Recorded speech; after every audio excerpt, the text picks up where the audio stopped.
Perhatikan, ada nggak yang macam kayak gini kompornya? Setiap dinyalakan, bunyinya wrrr, ya. Tapi kalian jangan pernah khawatir, geng. Sekali lagi, yang mempunyai keluhan kompor kayak gini, perhatikan. Mati lagi, bleb. Nah, jadi permasalahannya, untuk yang belum tahu, lihat. Ini diakibatkan dari burner kompor, geng. Burner kompor, lihat. Ini udah keropos. Kalau misalkan retak-retak kayak gini, udah dipastikan setiap dinyalakan mati sendiri. Ya, atau misalkan berbunyi, wrrr, bahaya nggak? Kalau bahaya enggak, tapi kalau misalkan yang belum tahu itu pasti takut, geng. Yang kalian harus lakukan bila mempunyai keluhan kayak gini, jangan ganti kompor. Yang kalian harus ganti namanya adalah burner kompor, geng ya. Kita coba sekarang ganti.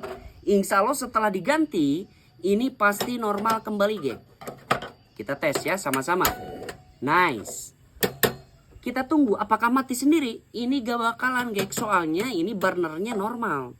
Ini ilmu buat kalian semua. Oke? Terima kasih. Semoga bermanfaat. Bila mana konten ini bermanfaat, bagikan ke teman-teman kalian. Terima kasih.